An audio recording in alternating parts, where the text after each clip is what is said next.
नमस्कार। मैं आयुष कुमार सिंह, एक सेल्फ पब्लिश्ड ऑथर, और आप देख रहे हैं मेरा चैनल रचनाकार आयुष। आज मैं लेकर आया हूं एक बेहद भावुक और सच्चाई से भरी कहानी।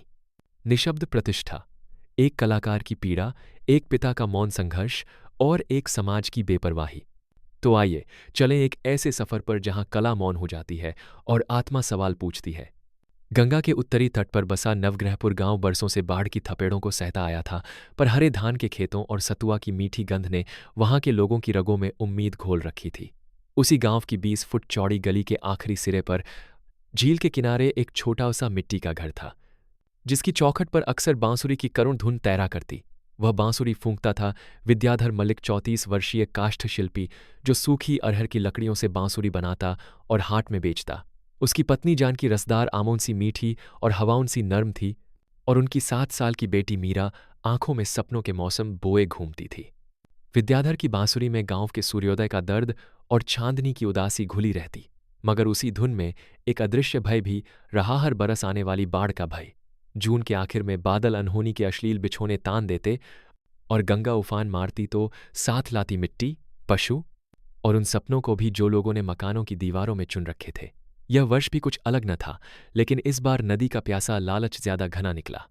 विद्याधर ने बांसुरी पर होंठ रखकर एक लंबा सुर फूंका और जानकी को हौले से पुकारा, पहली धार आ गई है, माटी बर्बाद होगी। जानकी ने सिर पर ठंडा हाथ रखा, जैसे उसी स्पर्श से गांव को बांध लेगी, लेकिन सिर्फ बोल पाई, हमारी जमीन तो गंगा मैया को सौंप दी, पर मीरा का सपना? मीरा ने सिर उठाकर पूछा, बाबा, इस बार मेले में पक्का ले चलोगे ना? मुझे रंग बिरंगा झूला देखना है। विद्याधर ने बाहों में भरकर बेटी का माथा चूम लिया, मगर उसके भीतर बांसुरी की एक स्वरलीन सरगम टूट गई। 3 दिनों की लगातार बारिश ने शाम को गांव की बिजली बुझा दी। चौथा दिन अमावस्या की काली रात लेकर आया और नदी बांध फांद कर सोंकरे रास्तों में नागिनसी रेंग पड़ी। मिट्टी के घर घुटनों तक पानी में डूबे। लोगों की चीखें, मवेशियों की रंभाहट और बच्चों के विलाप ने आसमान छेद दिया।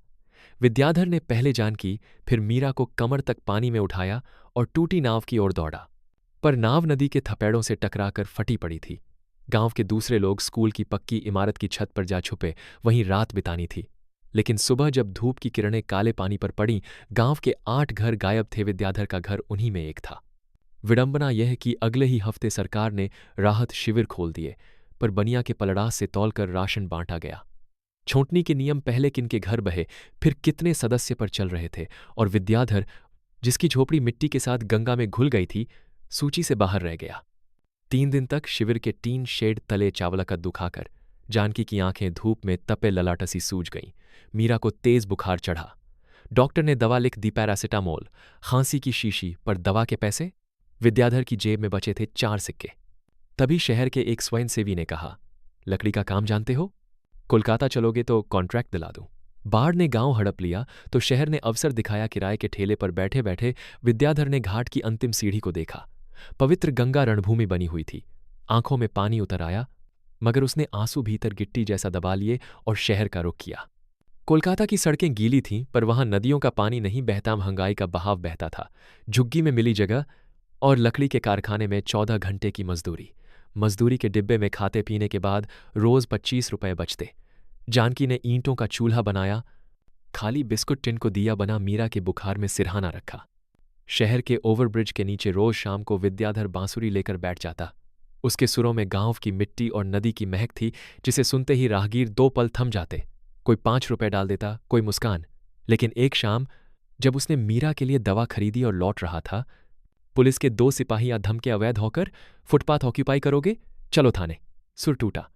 500 रुपए का जुर्माना लगा, वही 500 जो 4 हफ्तों की बचत थे। मीरा का बुखार उस रात 104 पहुंचा। जानकी ने आंचल निचोड़ते हुए कहा, मैं टाइफाइड में भी हौंसती रही थी, पर इसे हौंसी नहीं आती, मां हूं ना। विद्याधर ने खोए से स्वर में कहा, मेरा सुर कहीं दम तोड़ रहा है, जनता है। अगली सुबह सोकर उठे तो मीरा की आंखों में पीला पीलिया उतर चुका था। डॉक्टर ने जांच लिखी, आईसीयू, और दवाएं 10,000 की।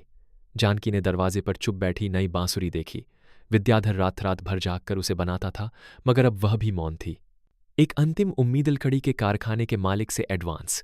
मालिक ने कहा, काम के बदले लोन दे दूं, 2 साल में ब्याज सहित काट लूंगा। विद्याधर ने कागजों पर अंगूठा रख दिया, लेकिन लोन मिला सिर्फ 4,000। दवा आधी भी न हुई। डॉक्टर ने मीरा को सरकारी अस्पताल में शिफ्ट करने कहा, मगर वहां पहले ही बेड न मिला। मीरा की सांसें उखड़ चुकी थीं जब बिजली कड़कने लगी। शहर में आनन फानन बारिश घिरी। विद्याधर ने झुग्गी के बाहर निगाह डाली। सड़क पर पानी पानी, लोग बस स्टैंड की छत के नीचे सहमे खड़े। भीतर जानकी ने मीरा की कलाई पर ठंडा कपड़ा रखा और बहते गाल पर सरकाया। मीरा आधी मुंदी आंखों से बोली, बाबा, वो झूला कब आएगा? बाहर ओवरब्रिज के नीचे उसकी बांसुरी भीग रही थी। वह दौड़ा सारे नोट जोड़कर मेडिकल स्टोर पहुंचा। दुकानदार ने दवा हाथ में देकर कहा, 10,000 वाला इंजेक्शन, पैसे? विद्याधर ने भीगी जेब से सिक्के निकाले, सिर्फ 100 रुपए। आंखों में भी आंसू थे। बारिश के पानी का बहाना काम न आया।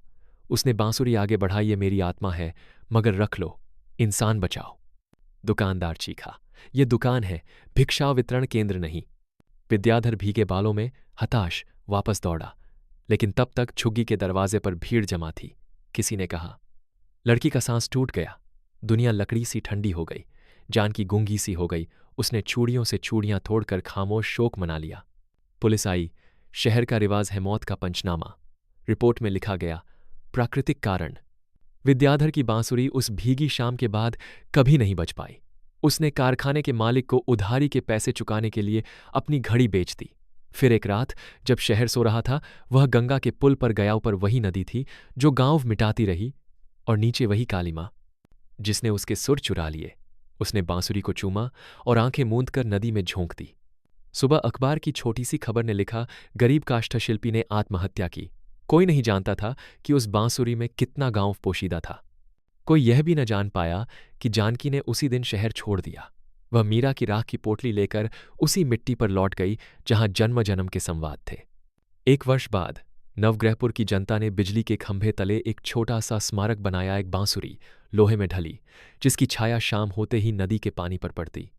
गांव की नई पीढ़ी जब स्कूल जाती, उस बांसुरी पर फूल रखती। उनके कंठ से अनजाने में वही सुर निकलते जो कभी विद्याधर ने गूंजाए थे, लेकिन अब उनमें करुणा थी और प्रतिरोध भी। और गंगा के उस पार से जब हवा आती, बांसुरी की छाया में सोई सिसकियों को सहला जाती कहती, कला को भूखा मत मारो, क्योंकि अगर बांसुरी निशब्द हो जाए तो सभ्यता भी अनाथ हो जाती है। तो अगर इस कहानी ने आपके दिल को छुआ हो तो कृपया लाइक करें, कमेंट में अपनी भावना जरूर साझा करें, और चैनल रचनाकार आयुष को सब्सक्राइब करना न भूलें। अगर आप मेरे द्वारा लिखे गए उपन्यास पढ़ना चाहते हैं तो डिस्क्रिप्शन में दिए लिंक पर जरूर जाएं। वहां आपको मेरी लेखनी की और भी परतें मिलेंगी। धन्यवाद।